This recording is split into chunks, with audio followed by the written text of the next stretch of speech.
Good morning. We will continue with Dr. Papalouka, that is our next presenter. She's a consultant radiologist in St. Bartholomew Hospital, Barts Health NHS Foundation Trust in London, UK. After her radiology specialty in Athens at Icon University Hospital, she has worked as a consultant radiologist in breast unit in Cambridge University Hospital. And the title of the presentation is Contrast Enhanced Mammography, Optimal Technique, Indications and Limitations. And the commentators will be Dr. Mavroudis, gynecologist and breast surgeon, and Dr. Yanos, gynecologist and breast surgeon. The time for the presentation is 20 minutes, and for the comments is 10 minutes. I would like to ask you to keep the time. We can proceed to the next presentation, Dr. Papalouka. Thank you. Thank you, and good morning to everyone. Thank you so much for your kind introduction, and thanks everyone for joining us. Let me just share my screen. I hope you can hear me well. Here we are. Yeah, can you all see my screen? Yes, of course. Yes, thank you. So today we will be discussing about contrast enhanced mammography, optimal technique, indications and limitations.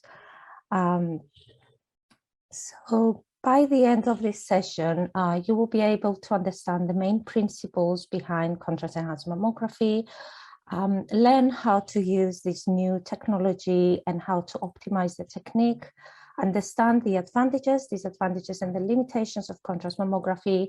And also we'll be discussing about the current clinical applications of contrast mammography and its potential indications.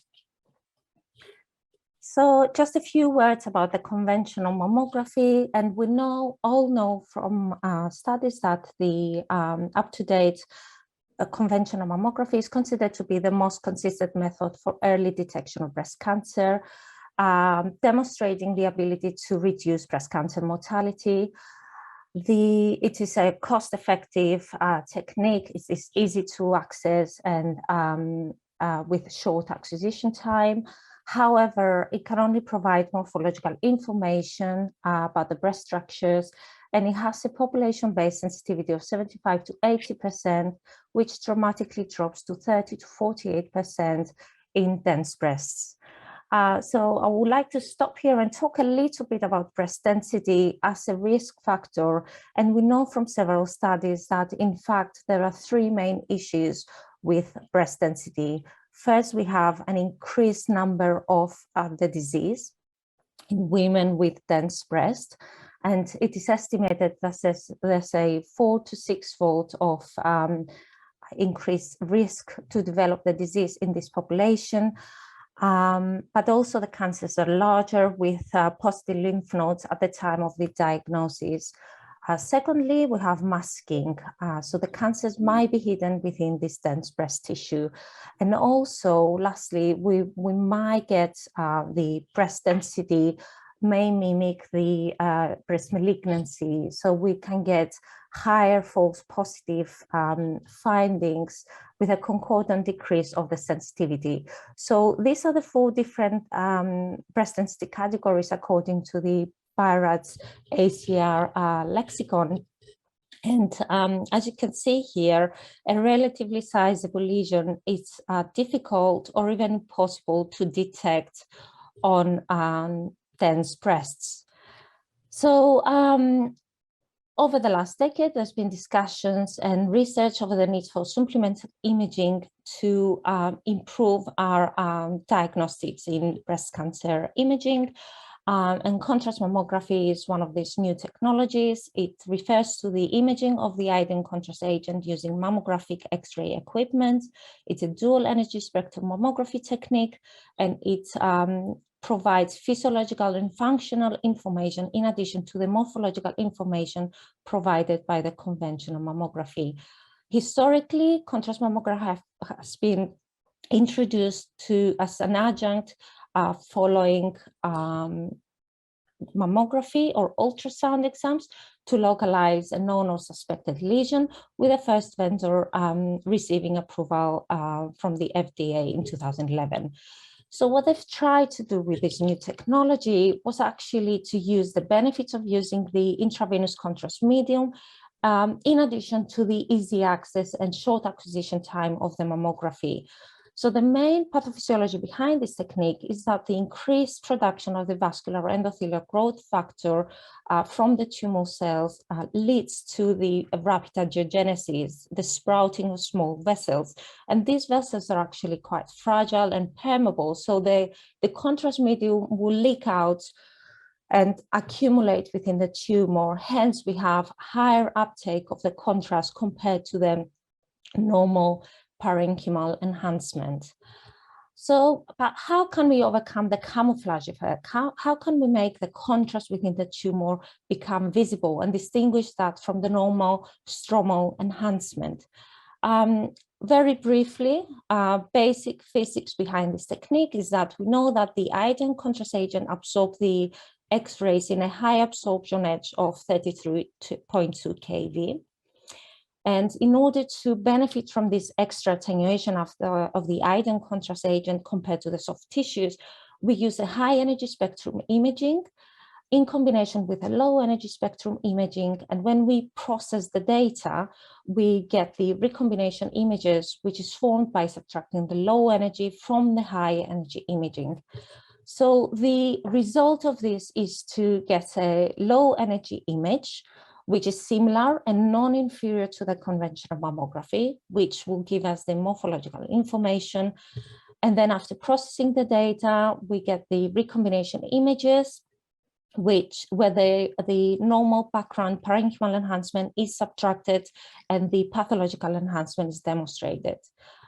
Bearing in mind that the high energy images are non-diagnostic and they're only used for data processing. So if you do want to implement this new technology in your, sorry, I just need to reduce this window so I can see my screen well. So if you want to introduce the new technology in your department, you will need to have a mammographic X-ray set with a hardware and software upgrades to utilize contrast enhanced mammography. You will need a power injector, point of care device. In some departments, they do need to check creatinine levels, and also consumables. The iodine contrast agent that we use is the standard contrast medium that we use for the CT examinations, and a concentration of 300 milligram per ml is recommended. You need canisters, cannulation equipment, and also an anaphylaxis kit. And this table shows the 4 different systems which are commercially available at the moment in the market. And there are all the technical parameters. I'm not going to go into detail for that. And of course, the staff needs to be trained how to use the contrast mammography, how to run quality controls, how to record on the patient systems. The staff needs to know how to cannulate, and also have anaphylaxis reaction resuscitation training. The radiologists also need to know how to interpret and report the contrast enhanced mammography imaging.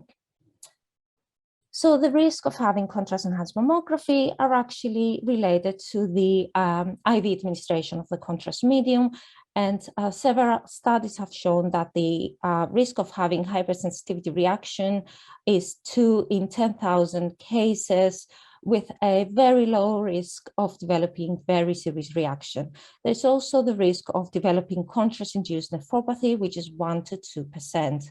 More specifically, for the contrast-enhanced mammography, the systemic review by Professor Sardanelli team showed that there's a pooled rate of 0.82% risk for developing hypersensitivity reaction across 84 articles that they reviewed on this paper. So the patient needs to be consented. Some departments do written consent, some verbal consents, and you have to run a safety checklist to check for any contraindications. Main contraindications of the contrast mammography are pregnancy and iodine contrast related contraindications like allergies and renal impairment. Actually, some of them are absolute contraindications, some of them are relative, and it all depends on your departmental protocol, and also assessing the risk-benefit ratio for each individual patient.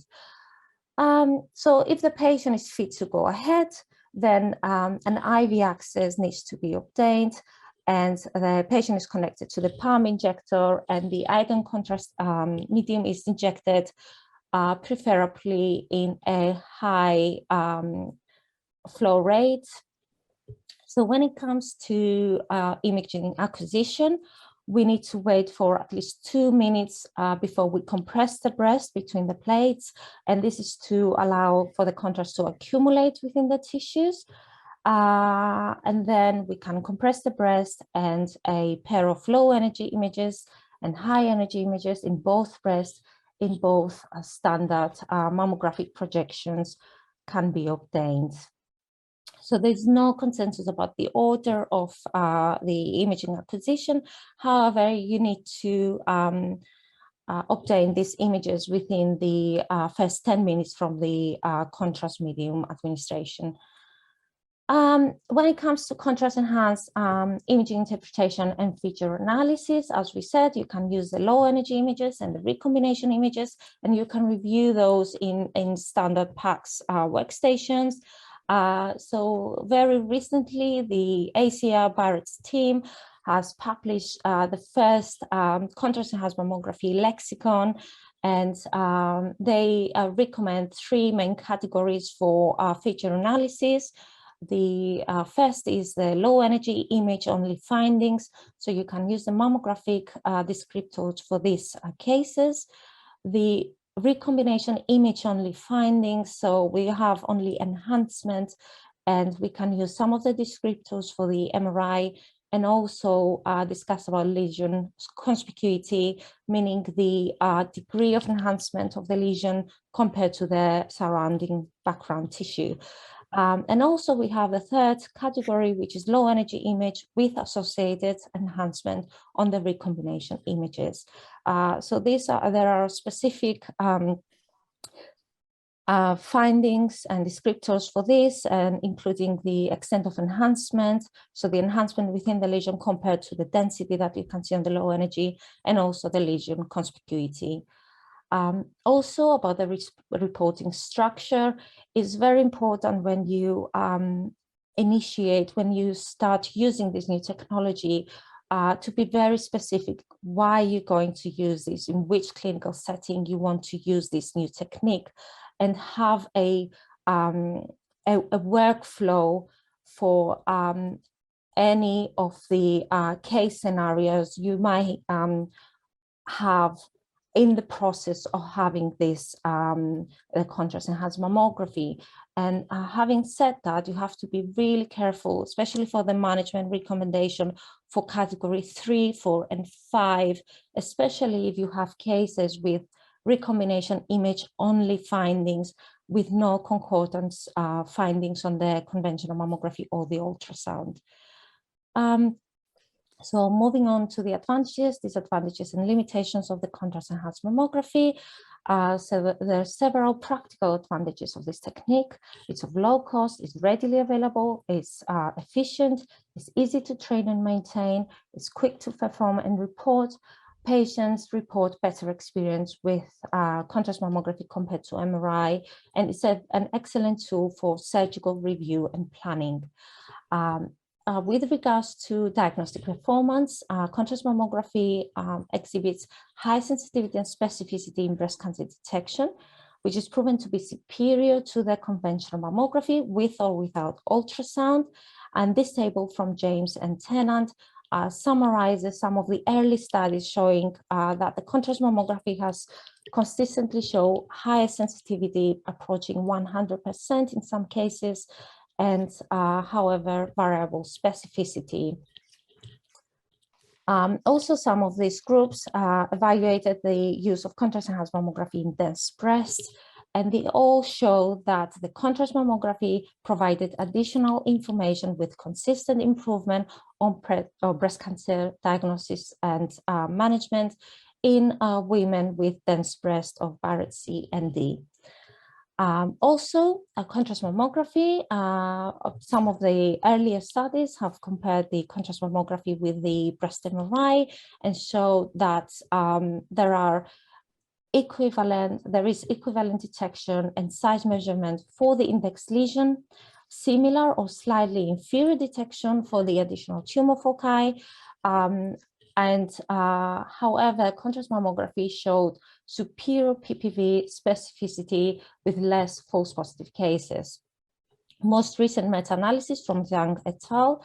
Actually supports these findings, showing a pool sensitivity of 0.97 for both contrast mammography and MRI, pool specificity quite low, sorry about that, 0.66 for contrast mammography, 0.52 for MRI, and the area under the curve was approaching 1, 0.97 for contrast mammography and 0.91 for MRI, concluding that contrast-enhanced mammography compared with MRI, it has higher specificity and diagnostic performance, and can be used as an effective tool in the screening and diagnosis of breast cancer. And of course, as with any other imaging technique, there are some limitations, technical limitations. This summation technique is not tomographic. There is a limited field of use, similar to the conventional mammography, is non-dynamic study. Due to the algorithms, it cannot be applied to breast augmentation. There is a number of artifacts that comes with this technique. As we said, contrast medium risks, and of course, the discussion about radiation exposure. It is estimated that the radiation dose from the contrast mammography can be up to 81% higher than the conventional mammography. However, the average glandular dose does not it does fall below the dose limit, which is 3 milligray, set by the Mammographic Quality Standards Act regulations. Multiple artifacts is very important to be familiar with them in order to optimize the quality of our technique and also to avoid any interpretative errors. And of course, as we said, there's variable specificity. There's a number of factors that can give us false positive findings, like this case with this extensive microcalcification in the right breast, which shows this swathe of non-mass enhancement on the recombination images. Also seen on the MRI, however, this was proven to be benign ductectasia and stromal calcification, or like this case of an enhancing fibroadenoma. And there's a small number of cases that you can get false negative results. And this could be because of all these factors here, like this case on the right, where there's a tubular carcinoma, which was missed on the recombination images of the contrast-enhanced mammography, basically due to two reasons: background parenchymal enhancement, masking effect, and tubular cancers may have poor enhancement. So moving on to the indications. So several studies have shown that these are the suggested indications, 4 main suggested indications for the contrast-enhanced mammography to evaluate symptomatic breast, especially in dense breast tissue, for local preoperative staging, to ascertain multifocality, multicentricity, to assess the extent of the disease, to assess recalls from screening, and to monitor neoadjuvant chemotherapy patients. And I will talk you through, I will show you some interesting cases with all these clinical settings. So this is a nice case of a symptomatic patient which was presented with a palpable lump in the left breast. As you can see here, mammography is very difficult to interpret. There's no easy to find this lesion. You can see on the ultrasound, however, the area of concern shows this 36 millimeters irregular hypoechoic lesion.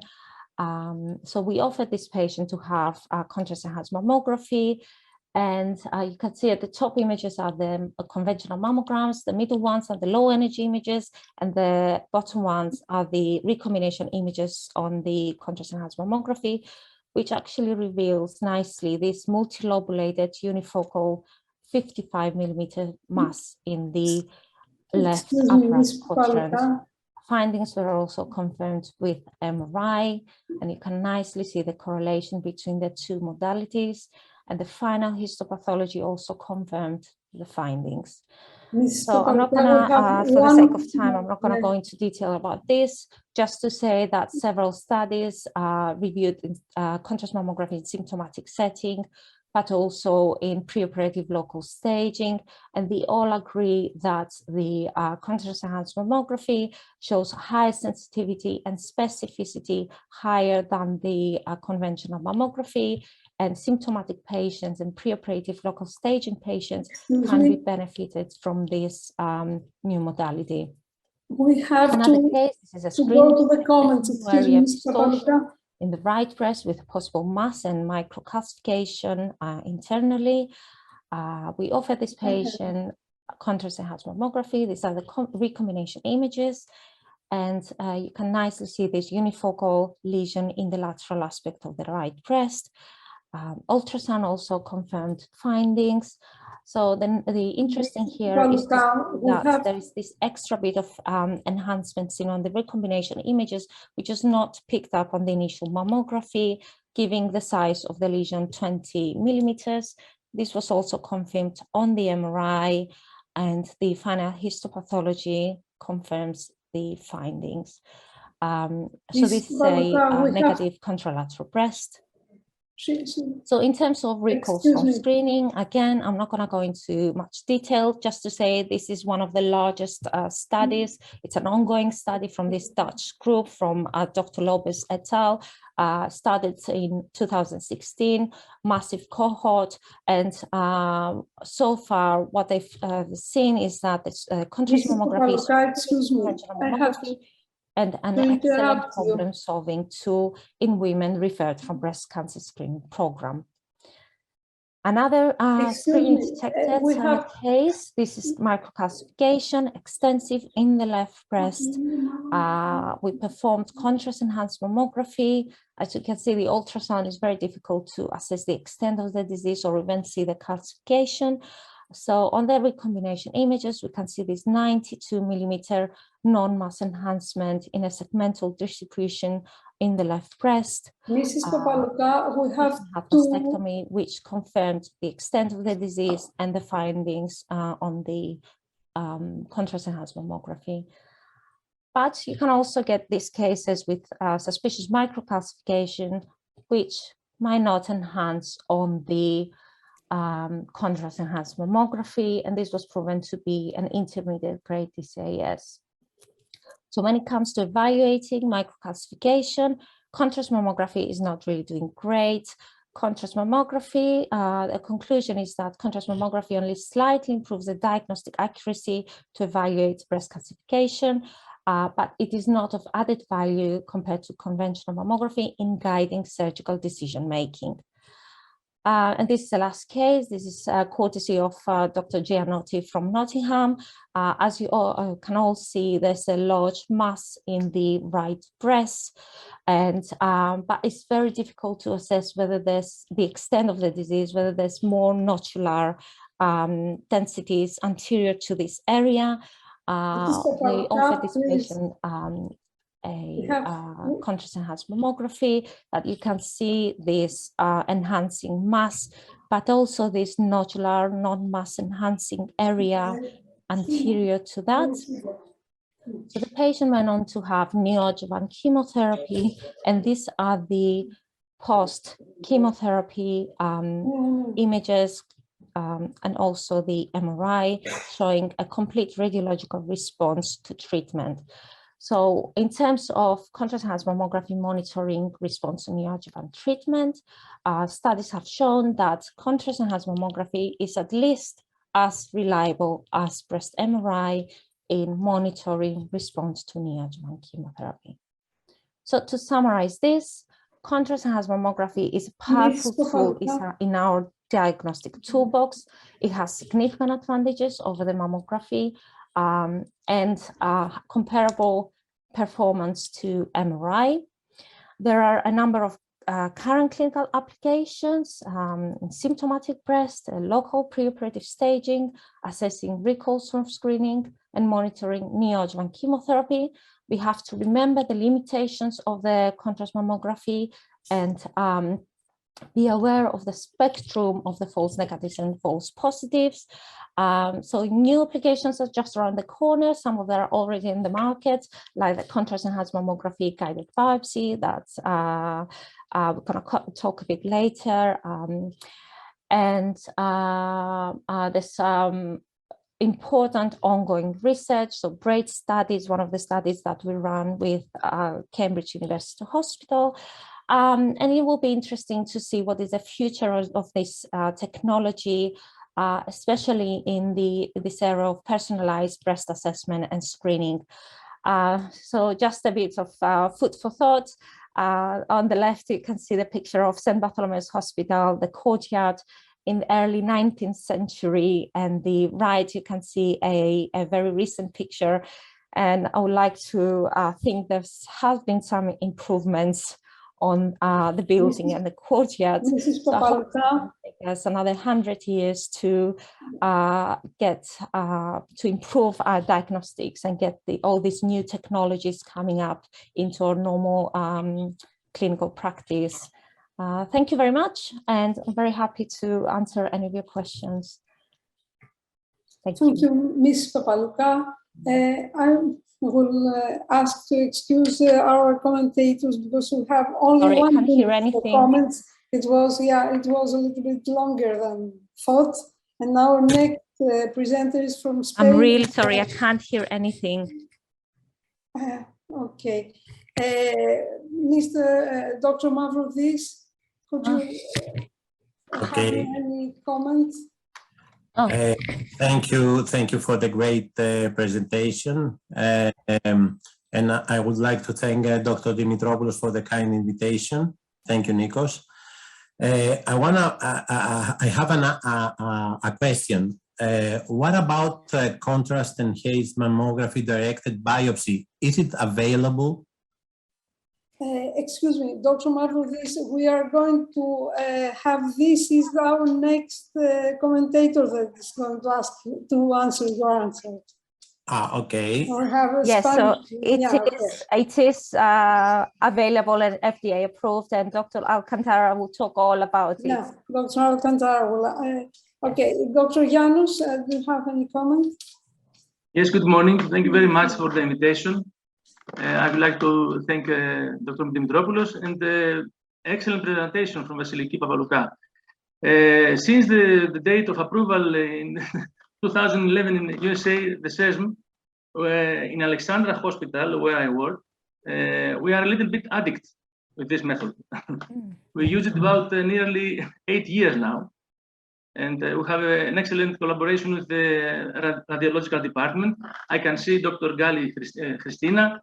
So many years we work together, and I can assure you that I assure you that for us in Alexandra Hospital, the University Department Breast Unit, with Dr. Dimitrakakis and Marinopoulos, on the other staff, it is a very useful tool in our hands. Very useful tool, especially in very dense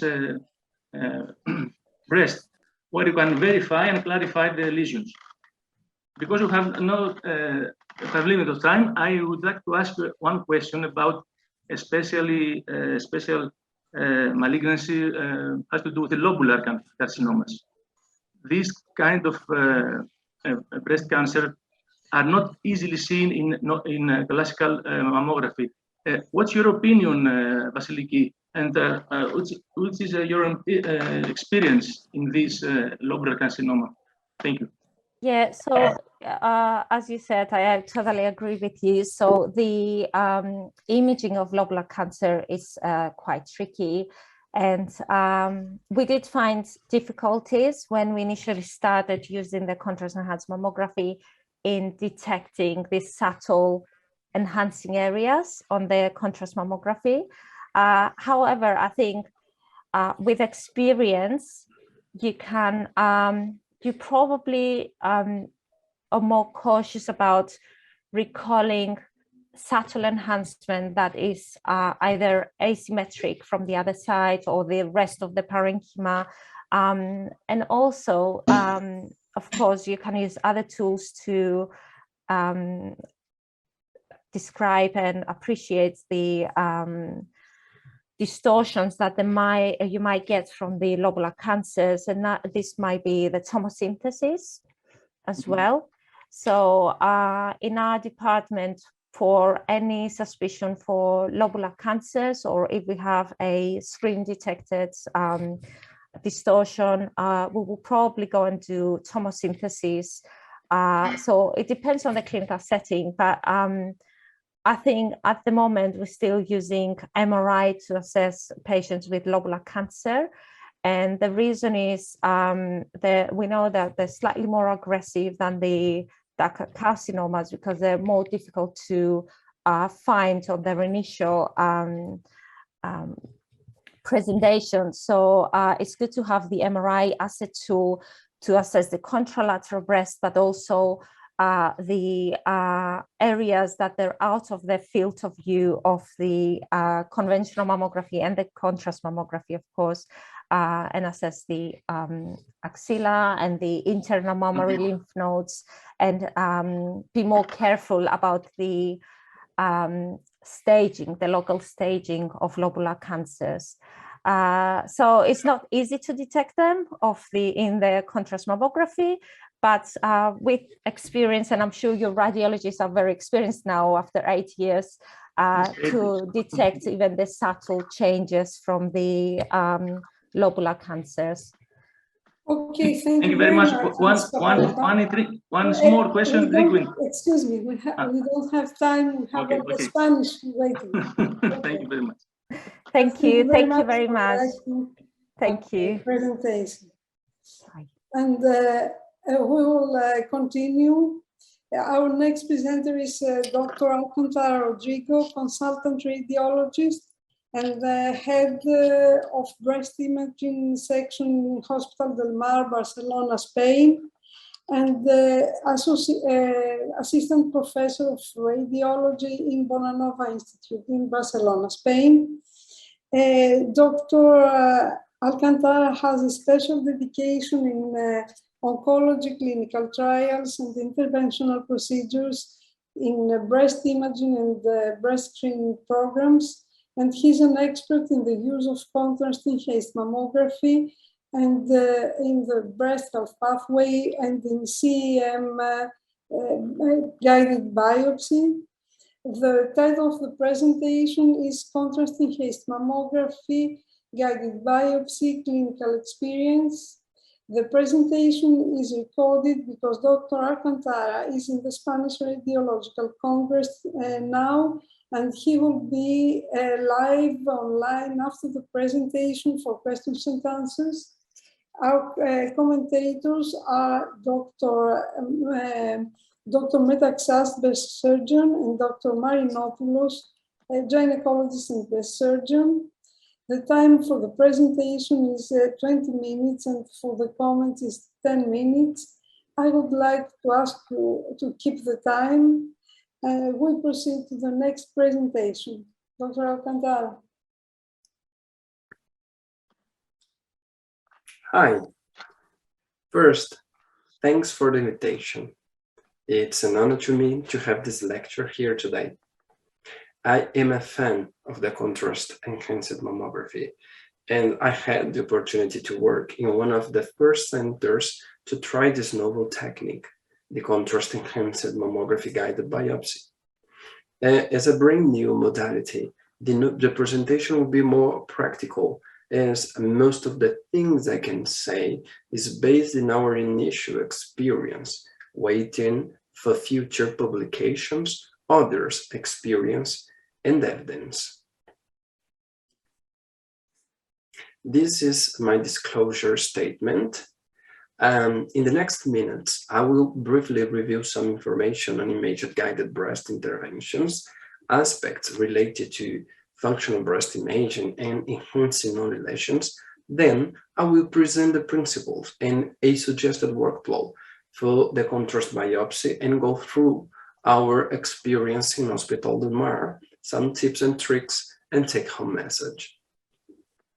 This is the hospital where I work, Hospital del Mar in Barcelona.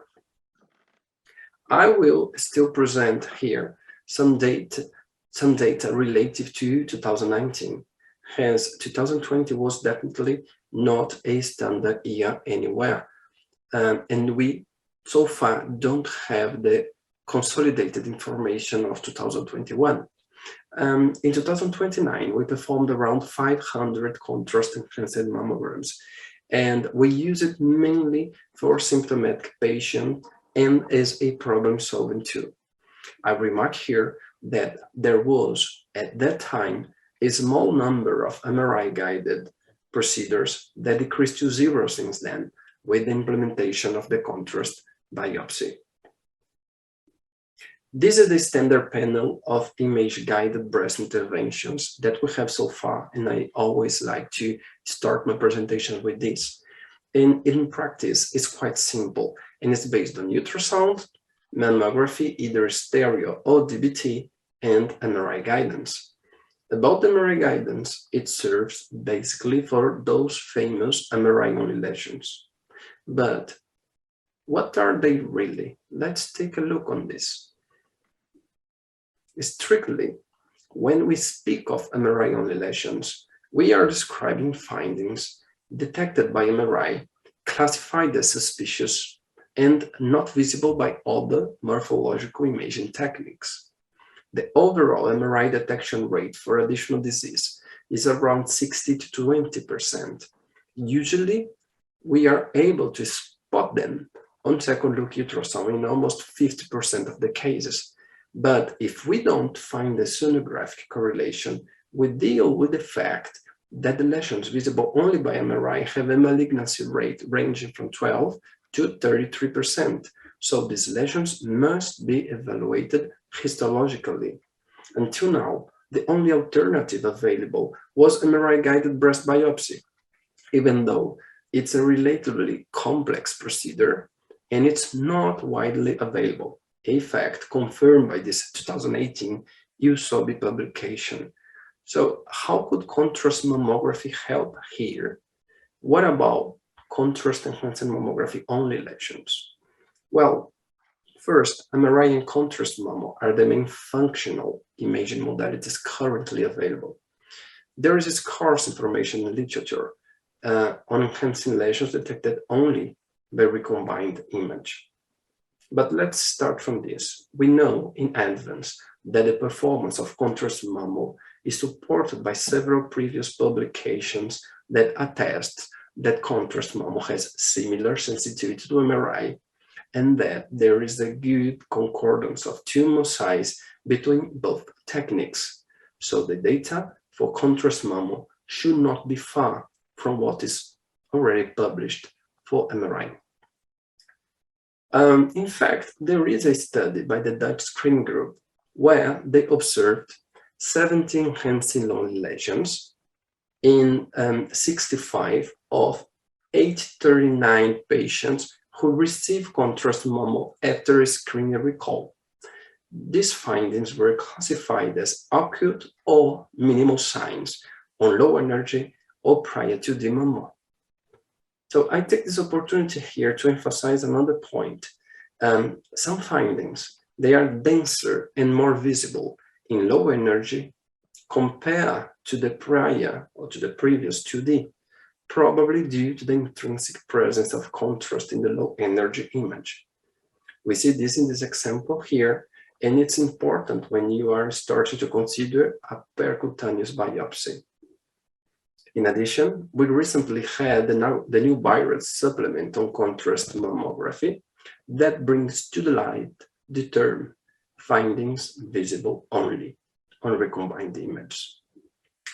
So now, perhaps today, with the increasing use of contrast mammo in the diagnostic setting, we should change the terminology from MRI or even CM only to enhancing only lesions, since they are much likely the same. This is my suggestion, although we know that recently the new BRIC's release suggests the use of recombined only. From the moment we already have at least one equipment available in market, we can say that this scenario has changed, and both techniques can now be used to access enhancing only findings and also potentially optimize the access to lesions that are there depicted with contrast administration. The contrast mammography guided biopsy is a stereotactic procedure with an additional step of contrast administration 2 minutes before. As in a diagnosed contrast mammo, 2 images are displayed, one using conventional technique factors known as a low energy, plus a recombined one where the contrast uptake is visible. The coordinates of the target are determined by placing markers in the 2 different angled views. Among the main indications are obviously suspicious enhancement that are not reliably identified by morphological techniques. As we know, many of these enhancing lesions detected by MRI or contrast can be targeted by ultrasound, but biopsies of small or doubtful findings can end up being wrong, slowing down the diagnostic process and increasing patient anxiety. A guide like the contrast mammo has the potential to improve lesion accuracy and decrease false negative and underestimation rates, what can be useful in the future for improving biopsy of calcifications. Let's see what the future holds. Therefore, in my opinion, it is, or maybe it will be, a more accessible, cheaper, and faster alternative to MRI guided biopsy. There are some basic limitations that are common from contrast mammo and the stereo breast biopsy. For example, a prior reaction to iodine-based contrast media. The presence of breast implants is relative, only if you cannot exclude it from the field of view. Regarding the renal function, I consider that it's better to schedule contrast mammo and contrast biopsy in different days, although if it's necessary, a same-day procedure can be done. We did it on a few occasions for selected patients, and it worked well. You can access additional enhancing lesions with only one contrast administration if they are included in the same field of view and if it's not necessary a change in position. Here an overview of the contrast-guided biopsy workflow that we apply in our center. After the contrast administration, we wait for 2 minutes until the breast compression. While this, we adjust the patient positioning and then obtain the first scope. After that, the additional pair of angled images, we will select the target and send the coordinates to the biopsy add-on. Then we introduce the web needle, and here we use a file forward accessory, and we image this to confirm if the tip of the needle is correctly facing the enhancing lesions, also minimizing the risk of displacement. The sampling time is stable. It's up to the device itself. And a clip or marker is placed at the end. To check the marker, even without decompressing, we use one of the 3 available techniques, although I recommend a simple DBT scout. I will now present a video from one of our cases. Is a woman recalled from the screening program due to a finding in the right breast that it's in the end something that did not enhance and is not shown. In the left breast, there is a moderate BP, and we saw a small enhancing mass in upper outer quadrant with no ultrasound correlate. So we decide to go to contrast biopsy. When performing a biopsy, it's essential that both the radiologist and radiographer carefully review the case in advance. Together, there is one golden rule. Try to use the angle which gives the best view of the lesion and also the access route with the shortest distance from the skin. In this clinical case, the lesion is in the upper outer quadrant of the left breast, making it suitable for the use of a horizontal approach with external access and in a sitting position, left side approach. Draw a straight line from the nipple to the chest wall and a perpendicular one from the lesion to intersect with the first. And these measurements will be later replicated in the breast to easy positioning. It's also important to know the distance from the skin as the needle length could be an issue in case of horizontal approach is used. The patient here has already been informed about the exam, risks, benefits, and how much her cooperation is crucial to the success of it. The radiographer added a skin mark to the measurements previously done to easy positioning. Since we'll be performing a left side approach, the breast is pre-positioned, but attention, no compression is applied. For contrast administration, you should follow the same injection protocol as for routine contrast mammo. Injection and on-screen chronometers are started at the same time. Only compress the breast when time elapsed since injection is close to 2 minutes. If you do it earlier, the contrasting flow to the lesion may be affected.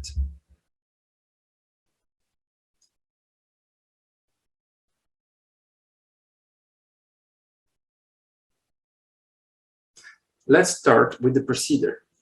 From the scout imaging, a dual energy exposure is acquired, and with the low energy and recombined one, we verify the lesion location.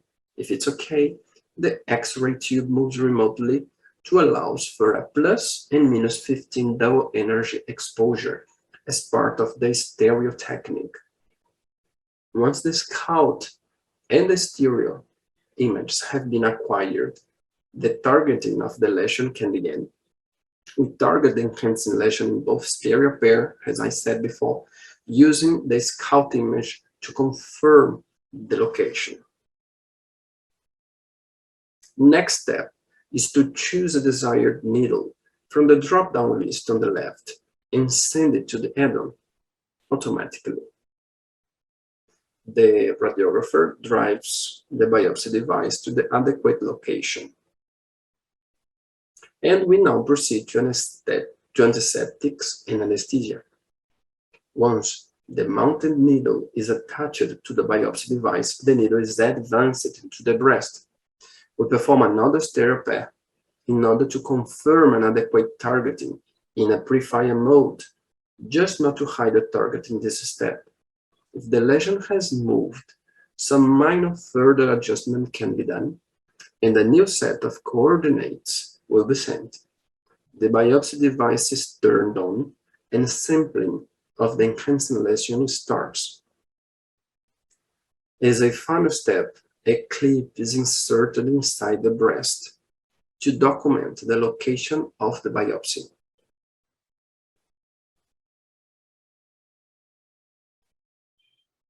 Like you can see here.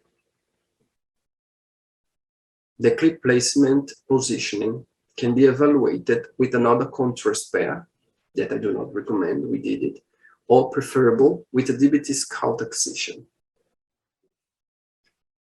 With this QR code, you can have access to the full video on YouTube. Histopathology report of a myxoid fibroadenoma. It was not a malignant lesion. Well, let's go through our experience during our clinical validation starting in October 2019 until October 2021. We have performed 70 procedures, of which 66 were biopsies.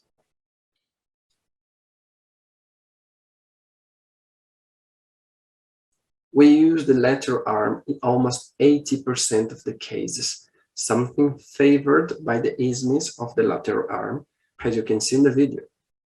My opinion is that, up to now, horizontal approach offers a better image quality when we talk about contrast mammo.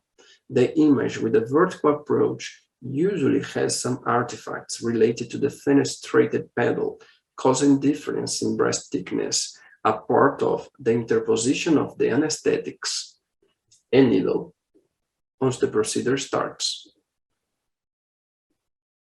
Most of the procedures were done in a sitting position with a quite low rate of vasovagal reaction. By the way, to avoid those incidents, it's fundamental to be faster under compression, and our average procedure timing was of 15 minutes from first call to clip placement DBT image. We achieve an average of 95% of target visibility or targeting success. Those cases on the right are 3 examples of good diagnostic scalp correlation, the 3 of them corresponding to true enhancing only lesions. The first is a ductal carcinoma in situ, then an invasive ductal carcinoma of non-special type, and an invasive lobular carcinoma that in fact was our first contrast biopsy case in October 2019. On the other side, this no mass enhancement in the right breast was not reproducible in the day of the biopsy, neither in an immediate repetition, as you can see here. Thus, it was interpreted as BPE. The procedure was cancelled, and we scheduled a 6-month follow-up. That is pending. Respect to histopathology, we have found an average of 40% of malignancies, 14% of atypias, and 46% of benign results. As a general rule, the malignancy rates of magnetic resonance imaging biopsies are higher than those observed by ultrasound or stereo, and it appears in the different publications ranging from 24 to 61%. Therefore, our results are in line with what is observed in the literature for MRI guidance. An example of usefulness in a different setting than biopsy is seen with this preoperative wire needle localization. The patient went through this CSM-guided wire localization in order to include the not sonographically correlate satellite masses and improving this way the post-surgical margins. Recording in progress. From our experience, Recording stopped. I can rate the following tips and tricks. It seems obvious, but do not use iodine-based antiseptics. It can spoil everything.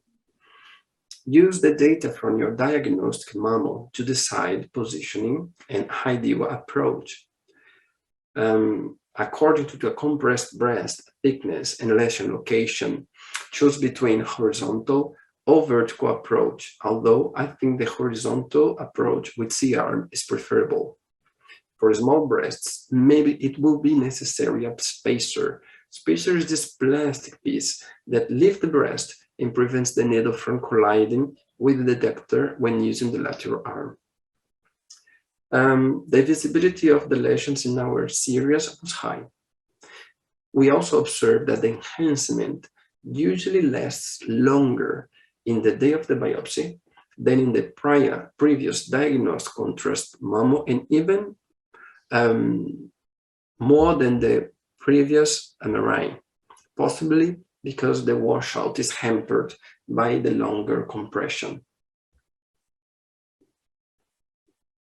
Sometimes, to facilitate positioning before injecting the contrast, it is valid to do a simple 2D or 3D scout and use their references such as calcification or tissue patterns to check if you are in the right place. But be careful, you can do this, but you have to decompress the breast before the contrast administration. Remember this. About anesthesia, one rule is that you should not use more than the necessary. The key here is accuracy, not volume. Too much stirring can cause bleeding and may disturb the process. We always use web needle for this kind of procedures. Number of samples. As you can see in this 2016 publication, a more extensive sampling is recommended in the case of an MRI biopsy, which is also valid for contrast. I recommend at least 12 samples in order to reduce underestimation. Finally, after sampling, lesion visibility would be lost, so it's essential to place a marker, preferably through the needle guide.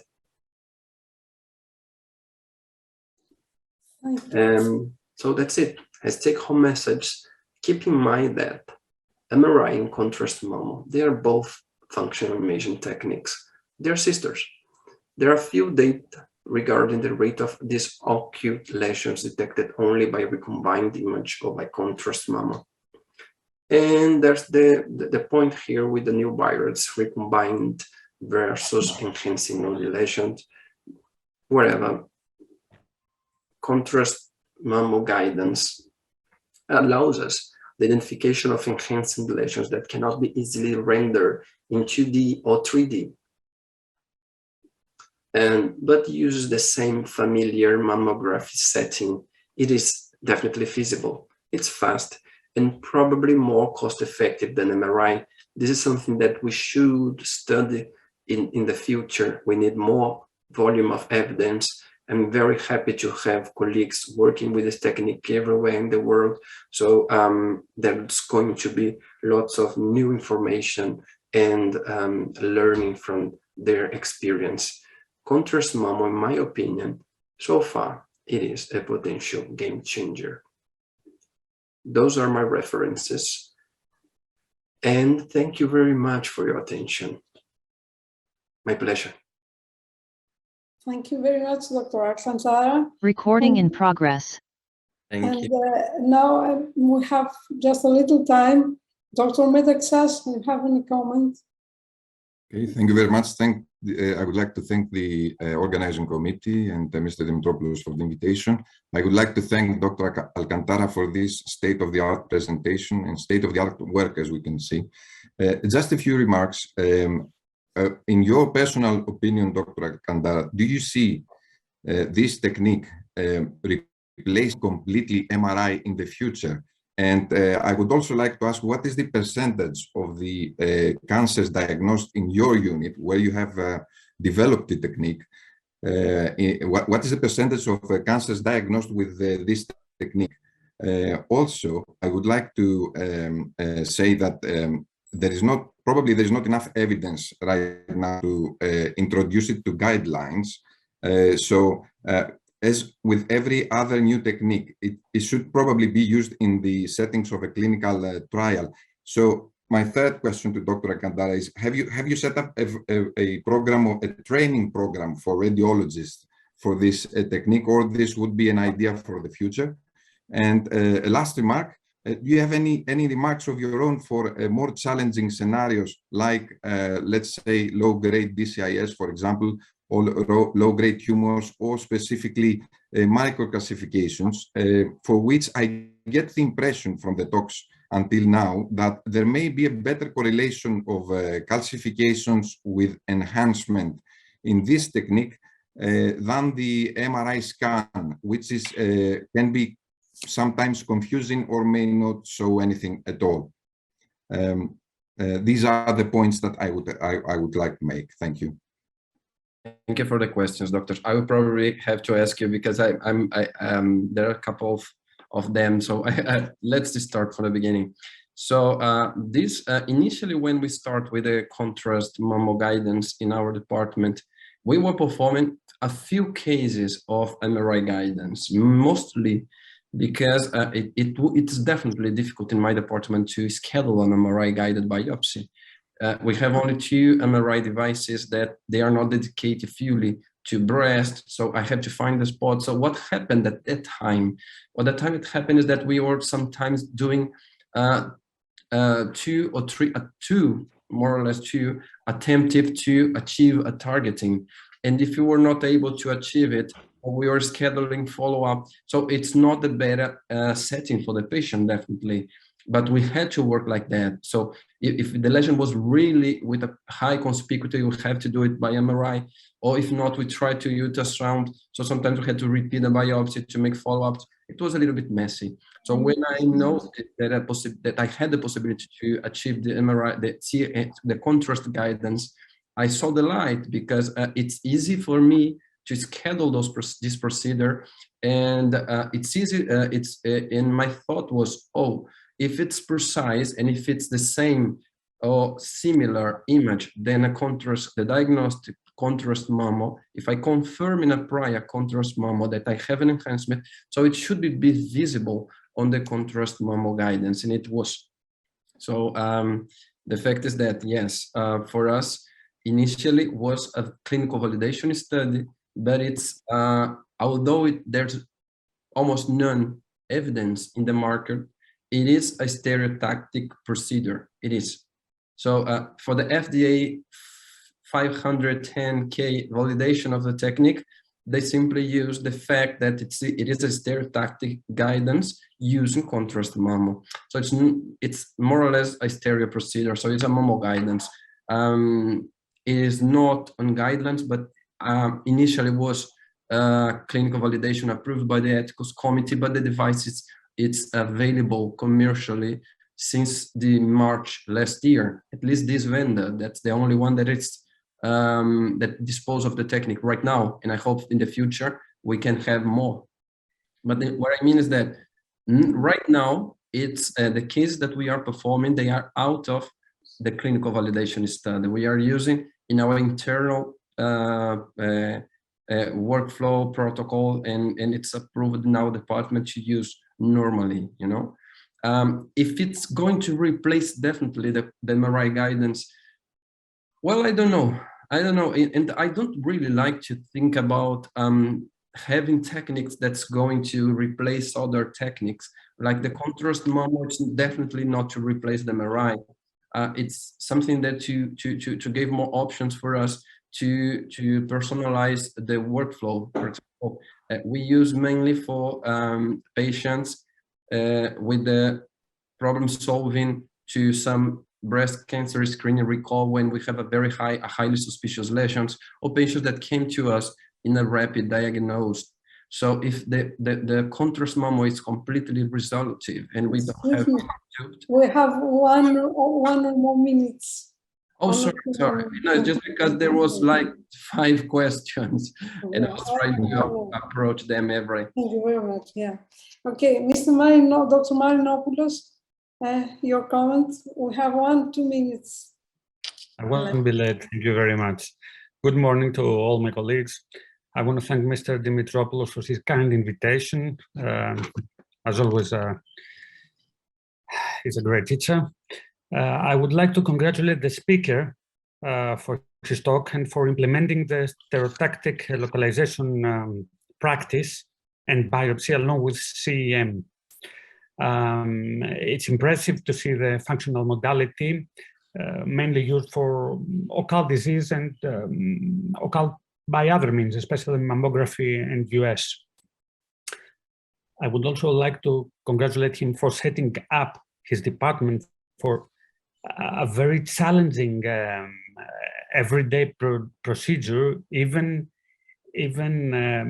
from the logistic side of view. and for using a method which was or is mainly for diagnostic use, for invasive and diagnostic and localization use. I'm very impressed. Congratulations again. Being a gynecologist in a breast unit of a university hospital, I'm fortunately very familiar with this method for the last 10 years or so, the CEM. We haven't managed to implement the stereotactic procedures yet. We would like that to happen because we admire the augmented negative predictive value of the method, but also the possible lowering of the false positive findings compared to MRI imaging. So this is a great initiative.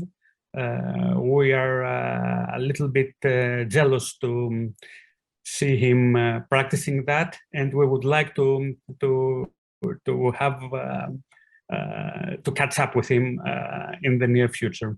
Thank you. For sure. Thank you very much, Dr. Alcantara. Just one point, just one last point, because it's very important what Dr. Georges asked, that we use initially the contrast guidance initially for the lesions that was only visible on recombined, but the near future, we will probably see the contrast being used to increase the target visibility and to allow us to achieve those calcifications with enhancing. So it's definitely something that we are working right now in Hospital del Mar. It's been working in Italy. Is the way to see, okay, let's go to the calcification that presents enhances, and let's see if we target the infiltrative component, the high grade component, so decreasing the false negative in upgrade rates. So the contrast is not only for enhancing only, but to be for lesions that could be better biopsied with contrast. Thank you. Okay, thank you very much, and to our commentators. Thank you. My pleasure. Thank you for the invitation. And we continue with Dr. Dori Foro for ultrasound innovations in breast screening.